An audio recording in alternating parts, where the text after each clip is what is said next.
We're just going to do a joined in progress on this conversation. We're not even going to have an intro. What you just said is so spot on that you give tools to curious, interested people, and you're going to get something good out of it. 100%. And what you just said, there was a designer who put together, let's say, a creative brief, about like mood board, what exists right now in the market around a specific product and their loyalty program. And this is what drives me nuts with designers. Like, I shouldn't say that because now it's lumping everybody into a bucket. There's no excuse now for not doing a little bit of research or just not like, yeah, it's frustrating because you're thinking like this isn't that difficult. You can go on even with the free versions of tools. Yeah. And do something basic. So that's how we're going to start this episode, but welcome back. Thank you. We have coffee. Yeah, great to be back. And actually talking about not doing research, right now there is a little bit of shift that people are doing synthetic data and synthetic research, and I call it UX research theatrics.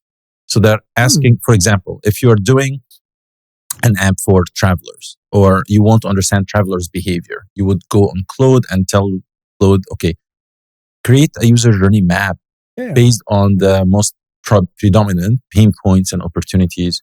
And it will create that based on the internet, based on the data that it has already been modeled on and trained on. But that's not research. That's secondary research based on what's out there. You still need to understand your domain. You still need to go and speak to those specific travelers and validate that, is this really the opportunity here? Because travelers is a very vanilla way of describing people. Are they solo travelers? Are they business travelers? Are they family travelers? And if the focus is family travelers with kids, what are the key pain points and key opportunities that we can resolve?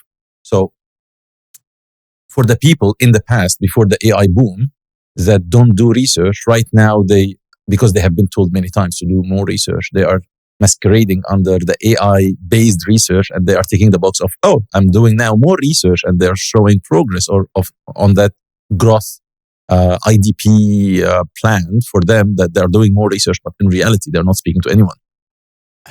Can I give you a somewhat sad or jaded view of why I think that's okay? It's okay in some context, by the way. I'm not saying the extreme. So this is my thing. It's like 80 or 90% of the companies that exist, they're never going to be that innovative. Yes, every company can have their innovation department. They can bring in their innovation coaches, but they just don't have the culture that is really going to drive innovation. Sure. And so I think even if you put the best people and the best tools in those cultures, you're just not going to get it. So you're telling me that synthetic data is never going to be that good because it will miss, let's say, latent needs, insights. There is some jump of imagination that qualitative research brings when you observe people or talk to them, that you are looking for these sparks and these insights that lead you to some sort of orthogonal path that is going to craft something new. I would say that 80 or 90% of companies are so risk averse that they will not try anything new, or they will denigrate anything new until somebody does it, right? And then all of a sudden it was like, they want to copy it. Oh yeah, well, like, of course. And I wrote down in my notebook here that you always have that weird thing of like, nobody can do something until somebody does it. Then everybody can do it, right? Yeah. Like the 4-minute mile is the classic one that everybody goes back to. It's like nobody can run a 4-minute mile. Now a 4-minute mile is like, oh yeah, like that's the baseline. Yeah, granddad down the street who's 80 years old can do that with his walker. And you're like, well, okay, no, but like still. So just that idea. And I think that's okay. It's okay. It's not okay because I do wish that more companies would be more risk averse, but then more engaging with risk. Then at the same time, you can't have every company being amazing all the time. There's always going to be standouts. So 100%. It is a bell curve, and it is what it is. It is what it is. And speaking of innovation, we were speaking about the Ferrari Luce. We're going to go into that discussion now. Great people trying to push the envelope on things. I'm going to sit back and you start to talk about this. Yeah, we're chatting about it, and I gave you like my spiel of like, would people on the internet have this uproar if it was a $60,000 car created by BYD? Probably not. But everyone is hating on it because very high expectation of Ferrari, the brand, the heritage, the sporty feel, the aggressive looks and aggressive stance of their cars for the past 50, 60, 70 years. And love from and the Johnny Ive brand and what you expect Johnny Ive to come up with if he is given and his team given a chance to design a car. So that expectation bar, that's why people are dunking on it on the internet. And I think the normal people, the 95th percentile of the normal people, average people on the street might not even hear what the designers and design gurus and design heads are talking about on the internet. Personally, when I saw the interior of the car, I found it really good. It's really user-centered design practices at its best. It's very exquisite. The exterior, however, doesn't have the same DNA for Ferrari, and that's okay. Going back to what we were just discussing, sometimes it's totally okay not to be innovative or be innovative but land differently in a complete different tangent. It doesn't look like a Ferrari, and that's okay. But would I get disappointed that Johnny Ive designed it? Probably not, because the end output for me personally as a user sitting in that cockpit, in what I've seen on the dashboard, what I've seen on the steering wheel, what I've seen on the center console, that's really good, exquisite industrial design. From the exterior, I have a hypothesis. I'm not sure, of course, the process that they went through and how internally at Love From they designed this car and how much collaboration they had with Ferrari's team. But as I understand, and I'm not a car designer, I'm just a product designer in the digital sphere, but on the industrial sense for cars, they used to be clay models. They used to be like literally people chipping away clay and producing this car and showing how it will be eventually going to look like, and the dimensions and the angles. I'm not sure if they've done a clay model. It feels to me like a design optimized for the screen on the screen.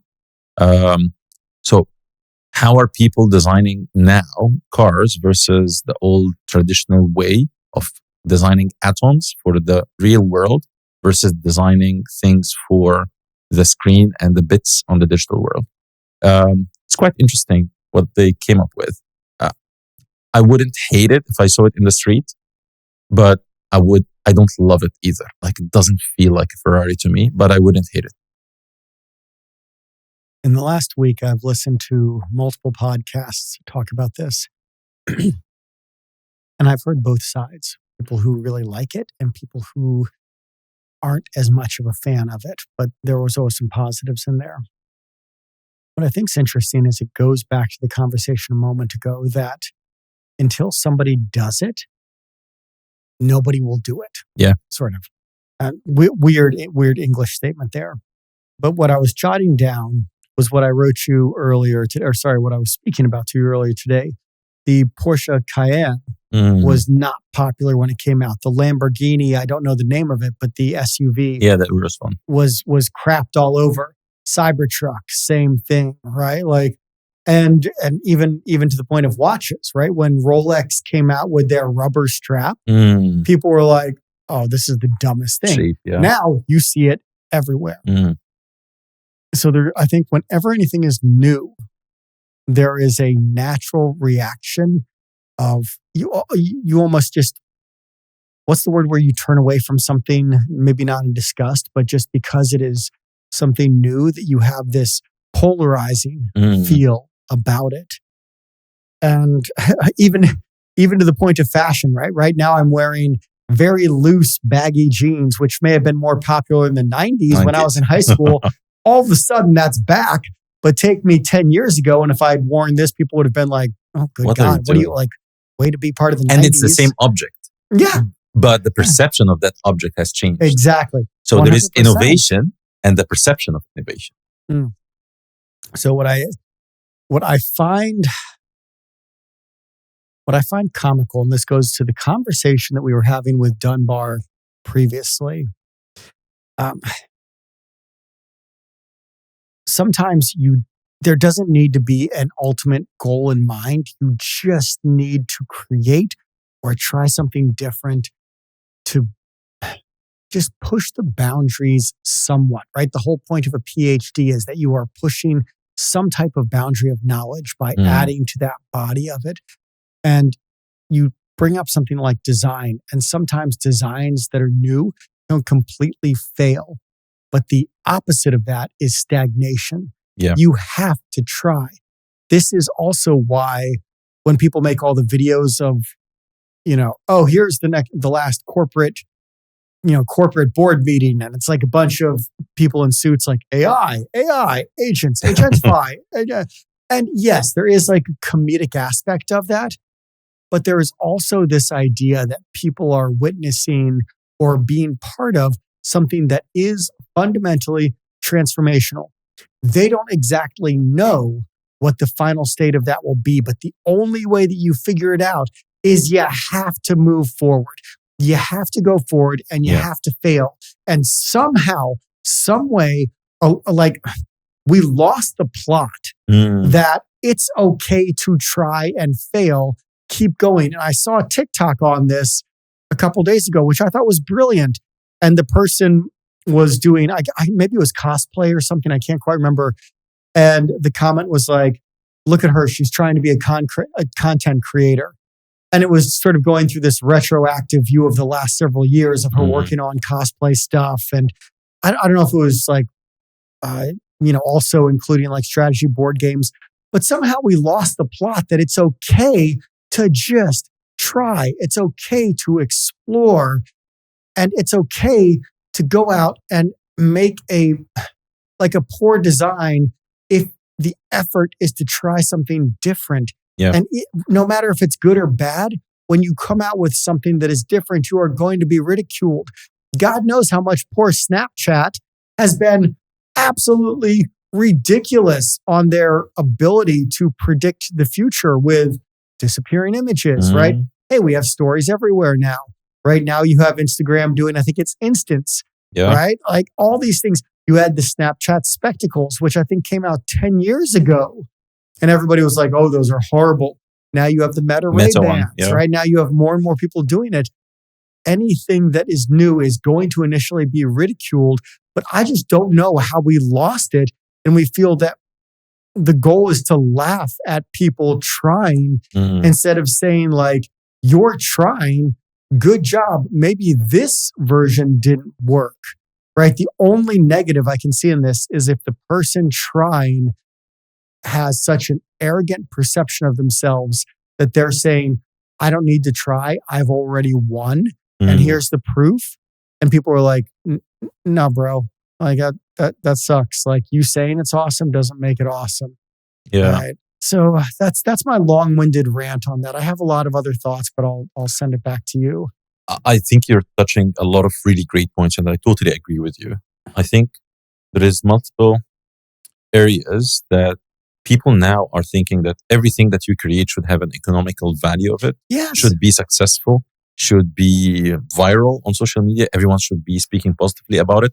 And that expectation bar right now is high, but also it leads to people doing some safe choices because they know it will succeed. So it's by definition, because I'm being held to that very high bar of success and I'm not being allowed to explore, I'm going to explore safe choices, the things that worked in the past. And that going back to step change innovation versus evolution of things. Definitely, you could have designed, as Johnny Ive, the Ferrari, the new Luce, looking exactly like the 458 or any one of the Ferraris or previous models, and it would be an evolution. If he wanted to create a step change, whether that Luce version 0.1 is that innovative version or a revolutionary version that everyone else will copy, only time will tell. Exactly. And that's exactly what happened with the first iPhone. Everyone dunked on iPhone the first time it came out. Remember when Steve Ballmer said, "Who would buy a $500 phone that has no keyboard?" But I don't think users dunked on it. Of right? course not. But users did crap all over AirPods initially. I do remember that. Yeah. There was a whole backlash of like, you look so stupid with these little white things. Yeah, white little sockets in your ear.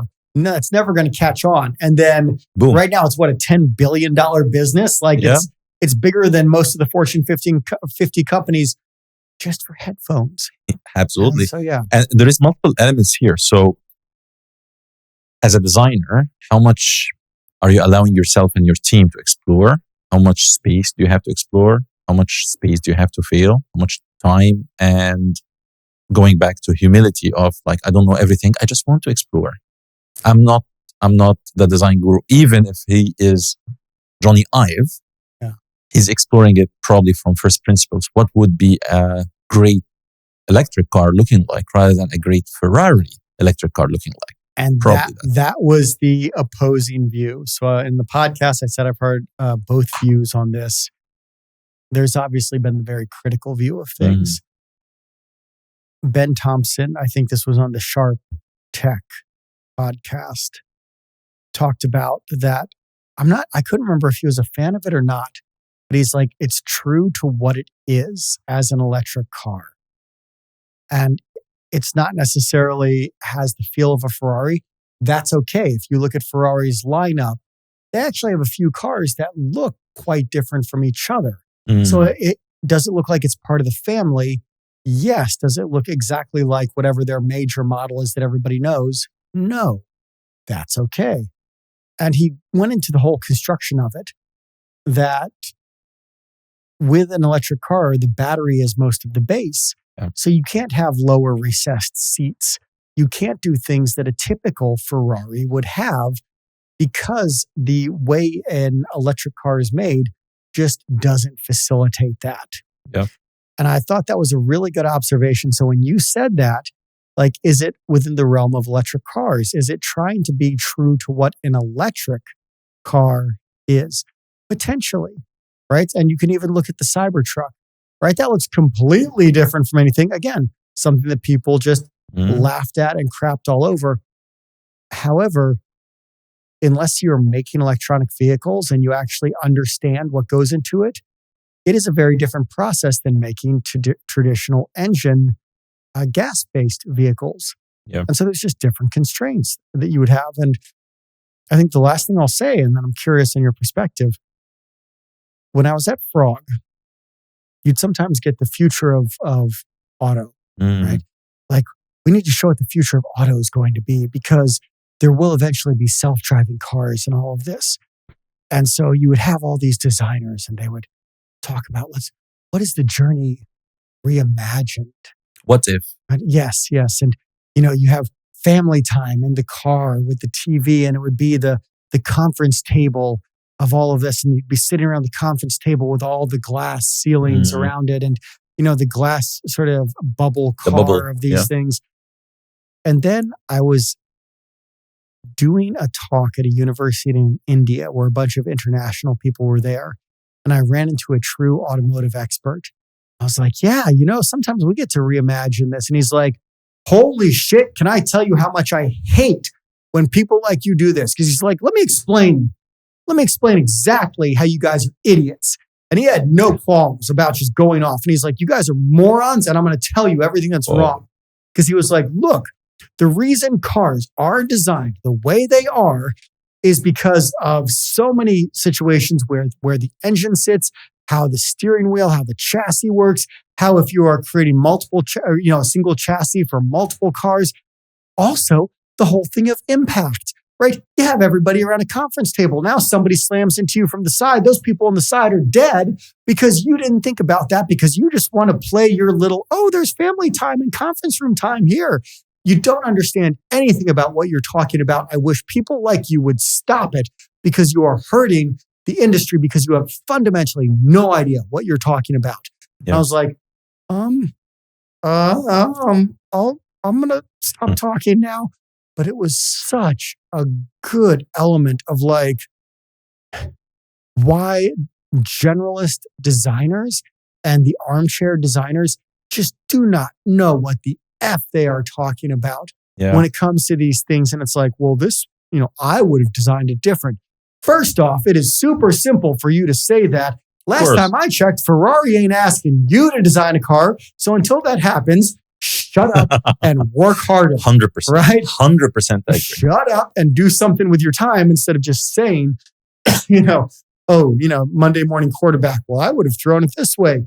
Yeah, look, a 300-pound dude comes running at you, about to tackle you. Maybe a backseat driver, but designer. That was the whole thing. And I remember that lesson so well because it was just such a moment of somebody putting you in your place and me needing to have a whole lot of humility and saying like, yep, I don't really know about this.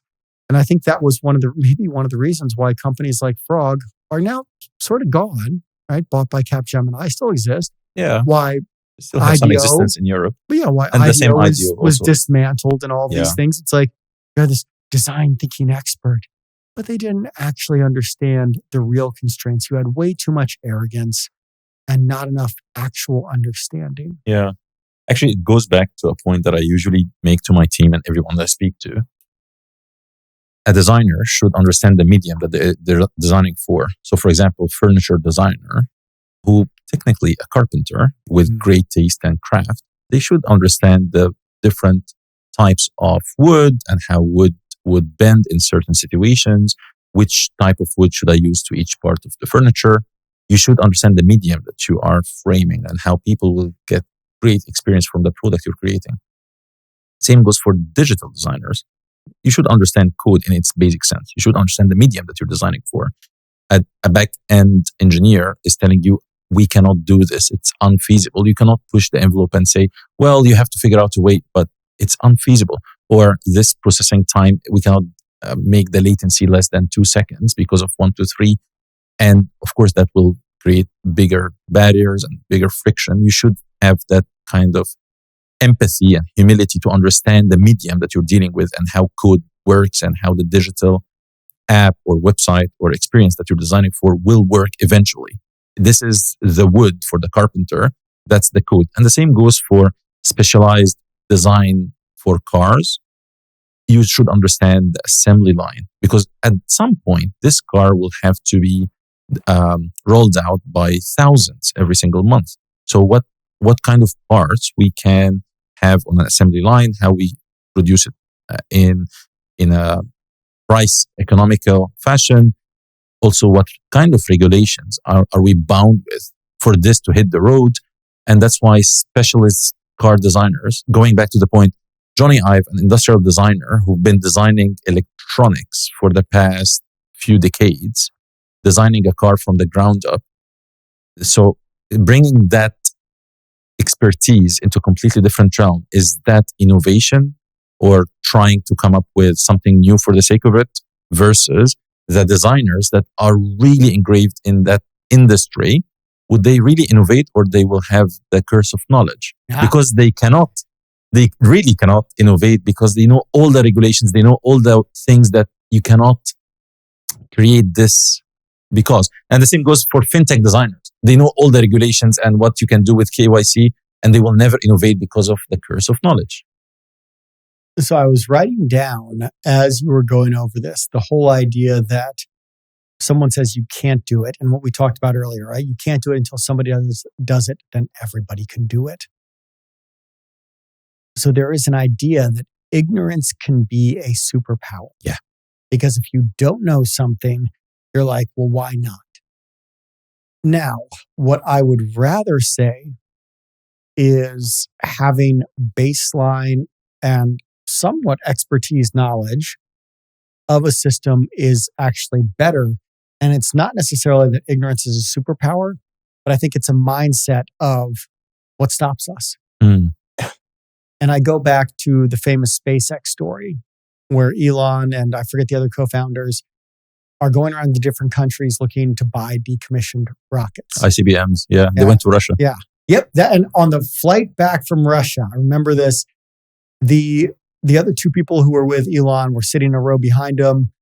depressed about this. And they were like, Elon's up front, just like going haywire on his computer, just like not paying attention, just digging into stuff. And finally they're like, well, what's going on? He's like, I've been pulling apart all the different parts on a rocket, and I think we can actually build our own for 1/30th of the cost. Yeah. What do you guys think? Right. And in that case, you had to have an expertise of it, but it wasn't about the fact that ignorance or not, or knowledge or not, was the power. It was just the mindset of, we shall do this. 100%. I agree. Absolutely. And the mindset of saying, well, you guys have been going to the status quo, never challenging the status quo that rockets will always be disposable. So it's a one-time trip. What if we make it reusable? And that is the foundational idea of SpaceX and how they brought down the cost so much, the cost per trip and the cost per ton. And the same goes for having an outsider to an industry with the mindset of, I want to challenge every challengeable assumption, and I want to understand why people are thinking that this absolutely is a must include or a must do process or part of the experience. And if they challenge it, would we create innovation? Most probably yes. Would that innovation be hated at some point? Yes. But at least they tried. I don't know, because, I think about how many great people are stuck at companies that will never work, right? You have, so why it works for somebody like Elon is, as the person who runs the company, he can dictate everything.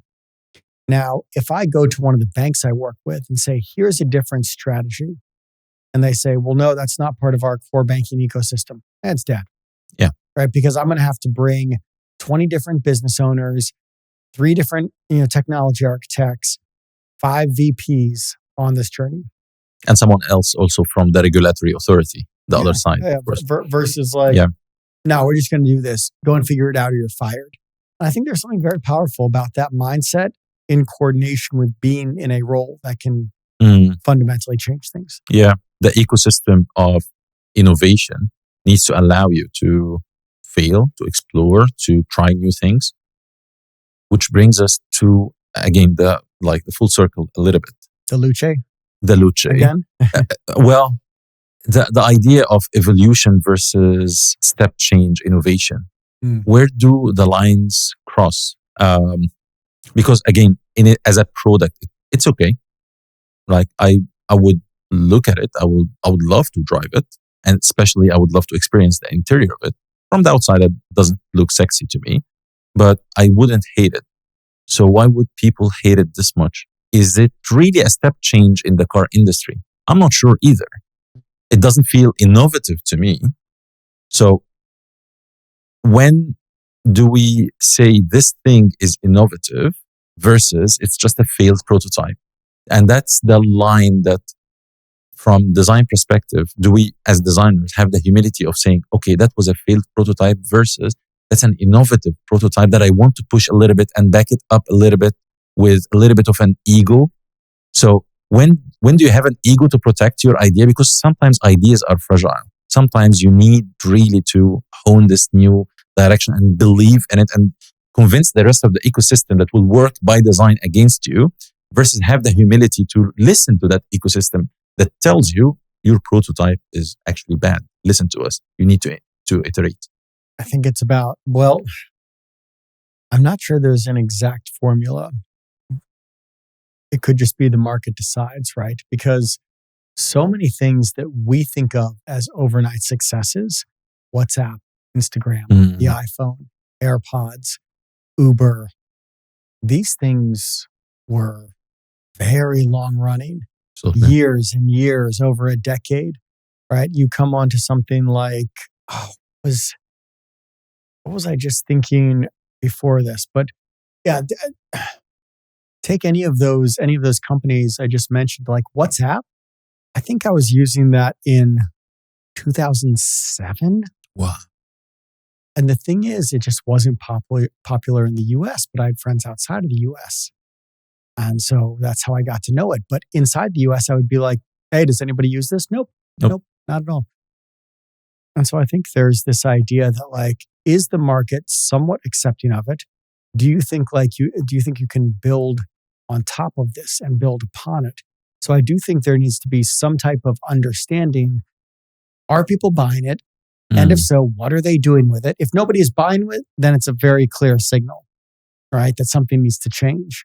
But I do think there is something where if you put out something new, you have to have a little bit of stick-to-itiveness, let's say. That's just to force it, push it. It goes back to the content creator that I was mentioning earlier, where it's like, if you try something for a few weeks and people laugh at you, a lot of times you stop. But if you try something for a few years, people will laugh, but over time you can build that up. You were asking in our break, I was showing you the Metallica concert from Greece, where just the crowd was outstanding, right? And it gave me hope that crowds can feel like this just great shared excitement. Where was I going with this now? Wait. I got the shared experiences, and the market will decide on the value of that innovation, right? Yes. But where was I going with this? With the shared experience, market will decide. Oh God, I'm gonna have to come back to this in a moment. This is why I have my notebook here. I have so many thoughts on things. Actually, I want to comment on the market will decide. Imagine how many ideas. Wait. I just remembered. You got it. I just remembered. So I'm going to come back to you. Let's do it. So you were asking about the younger generation. That's what it was, because you were saying with the crowd. With the crowd, do you think anybody's from a younger generation in like their 20s or their teens? And I said, absolutely.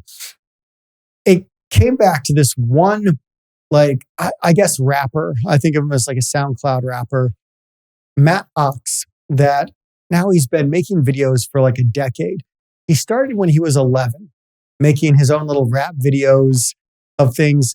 And I got to say, for 11, like almost 10 years ago or whatever, they're fun videos. And it's like, him rapping with fidget spinners and stuff like that. And I think it's so easy that people would have laughed at it. And he just stuck with it. And I saw an interview when he had dropped out of high school. And they were like, well, why'd you drop out of high school? He's like, I love all this stuff that technology can do. I love music. And we just weren't learning that. Yeah. And I felt like I want to do so many things. And here's this person that was so driven. And it was just like, I'm going to go do these things. Now, 10 years later, he's touring the world, right? He's not Jay-Z, right? He's not multimillionaire, but it was this idea that he just stuck with it. And I think if he had given up after a year, everybody would have said, oh, look at that loser 11-year-old who was like playing with fidget spinners and making videos. Man, what a loser for trying. Yeah. And I was like, nope.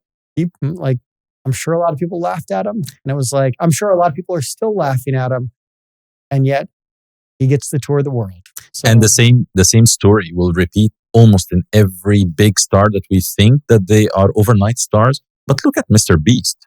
He started also when he was 10 or 12. And look at his old Jake Paul, stuff. Logan Paul. Everyone. And I Show Speed, KSI. Yeah. But because they love the craft of creating, they are really interested in what they do, regardless what the market is telling. So that dedication and also the state of flow and being in their element and creating for the sake of creating, and that kind of persistence and resilience of I want to create and I'm doing it not for the external validation, but I'm creating it for me. I'm creating it because I believe in this idea, even if it's rubbish. I believe that it needs to take form and take shape in the world. And going back to innovation and board meetings, how many of those really great ideas got killed very soon when it got presented to the board or to your manager or to your team? And then you felt like, okay, I need to kill it before really giving it shape. Even if you feel like it's rubbish, even if others feel like rubbish, just put it to the world and see. Right? No, I was thinking like, you take all of those people that we just mentioned, or you take any of those companies we mentioned, how many failures did they have? Because they figured out if this route doesn't work, we're going to shift over to this route. Right? I mean, Logan Paul famously made the massive mistake of the Japanese suicide forest thing. Do you know this one? No, I don't. He was in Japan I think this was Logan Paul. I hope Logan Paul. Yeah. And he did something where it was like, there's a famous forest where people go for suicide. And he was filming something. I can't remember if he had if literally was like somebody who had just committed suicide or something like that, but filmed it, was sort of like making light of it. And the entire internet came crashing down on him. Oh, God. Right? I mean, and as they probably should have. Of course, yeah. But it was like, okay, and then he stuck with it. And for 2 years, everybody was just like completely shitting on him. Hating on him. But he's like, I'm just going to keep going on this. And now he's come back and he's apologized for it. And he's like, look, I was a teenager and I was an idiot at that point. And yes, I will say, how many of us when we were teenagers, if we had gotten some power and we had won the lottery, how many bad, stupid decisions or just dumb things? I'm sure you and I have a lot of stuff where I'll talk to myself. I've had a lot of bad behavior that was never filmed when I was a teenager in my early 20s that I am so thankful was never filmed because yes, thank God. And that's the thing. It's like we're so quick to judge whether it is people, whether it is products, whether it is software. And sometimes people just make dumb, stupid mistakes. And that's okay. And that's totally okay. And what I wrote down is like, if I fail, it's okay. And I think somehow, somewhere along the line, again, people lost the plot that everything has to be towards a commercial goal, or everything has to be like towards my dream body, or I have to have this level of, cash flow, or I'm not going to be my successful entrepreneur in Bali and all this type of stuff. And it's like, can't you just sort of take a walk and enjoy it without counting the number of steps? Yeah. Is that okay? It's totally okay. And there is a quote I can't remember who said it, saying a successful person is just a loser who tried one more time. Yes. Oh, I love that. And I've seen that same quote, but it is so true. So good. Oh, man. I mean, I think since I've been training so much, it's like people will, ask me like, why are you doing this? I'm like, there's no purpose. Because people will ask me like, are you going to fight? Like, I don't think so. I mean, I've thought about it. I'd have to fight in like the people who are close to 50 category. But also, I don't want to fight other people who have been training for like 20 years. And there's a guy that I follow on Instagram who doesn't have a very big audience, but he's like 51 or 52, and he started doing Muay Thai. And he's like clearly like me in the sort of midlife crisis. But he's like, I was overweight. Like I can't remember if I was an alcoholic or doing drugs, but he's like, I know I needed to change things.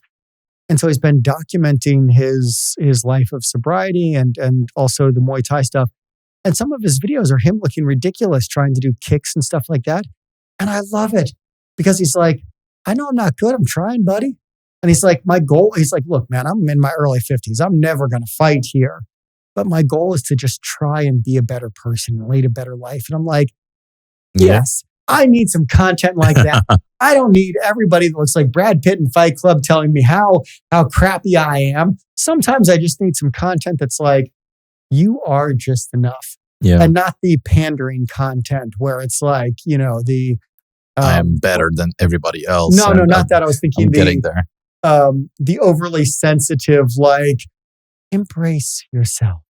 Embrace who you are enough. Say it in your what is it, the morning like rituals? What do you say? Like the soothing voice. Your gratitude journal. Write it in your gratitude journal. Put it on your mirror that you are an awesome boss, right? And they're like, no. Yeah, like I can't deal with that. But I do approve because it just feels so like pandering versus this person is just like, feels like he is sort of just bumbling his way through this. And he's like, I'm just going to record it because I figure somebody else, people like me, will be like, I'm also bumbling my way through this. This is cool. Okay.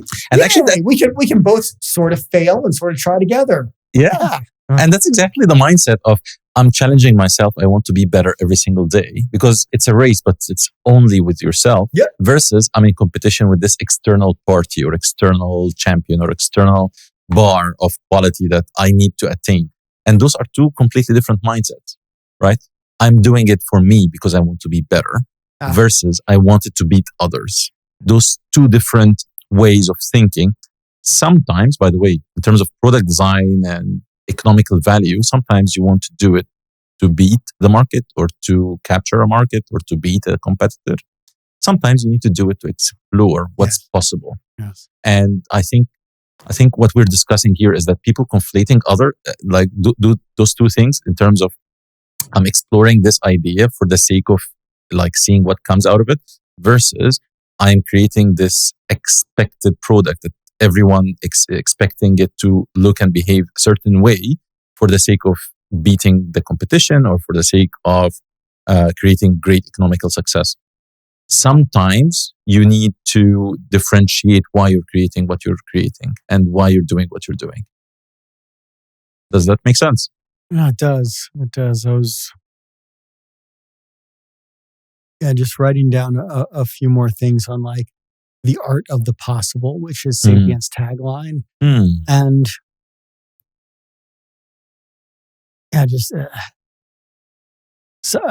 but isn't that starting from what's possible, like the status quo as your baseline? The art of possible. No, because it's just like you have elements around you.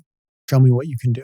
And I think what I was thinking about when you were saying, do I do it?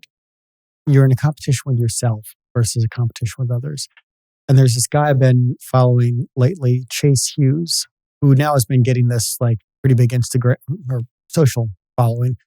He wrote a book, and I believe it's called The Ellipsis Manual. And I just started it. I haven't read it. He worked in the CIA for decades. And it's all the behavioral aspects of like, how do you read people? Right. And he can tell you based on your body language or how you show up or how you look or how you sit, look, here is what thousands upon thousands of qualitative, interviews have told me and, social experiments and understanding this. And what I always think is interesting is he says this, and many, many people say it, is when people are dying, the number one regret is just, I wish I had lived for myself. And no matter how many times we hear that from people who are dying, I bet 80, 90, 95% of people that you and I know, including probably ourselves, live a lot of their life for other people. For others. And I can say, yeah, I can do that therapy on myself. I certainly live parts of my life to try to get acceptance from other people or to try to get that like, hey, you're cool, right? I'm like, yeah, my confidence needs to be built a little bit, and I'm going to try to get that from external sources, right? I think I'm confident enough to admit that I have those behaviors, and I know it. It's something that I am constantly challenging myself with. And what's been funny, I was having this conversation with a good friend last night. For people who have listened to this podcast, they know I live more or less without furniture. I just have my MMA mats to train, and I have a desk and a chair to work. And I have a mattress that I throw on top of the mats when I sleep. And almost, I would say 98 out of 100 people do not understand it. They're like, why would you do that? Like, don't you want whatever? Like, let's say a relationship or to invite friends over or do these things. I'm like, I can still date. I just don't have a couch or TV. Like, well, don't you want to have friends over? We can go to the restaurant downstairs.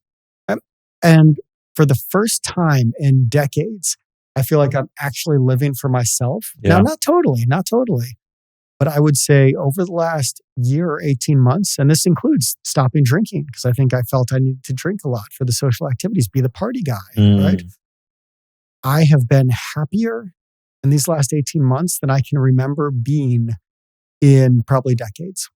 That's awesome. And it's crazy to think about that, because if you had asked me 10 years ago, hey, you'll be living without furniture, not drinking, and you're just working and doing nerd stuff, I'd be like, wow, that sounds like a loser.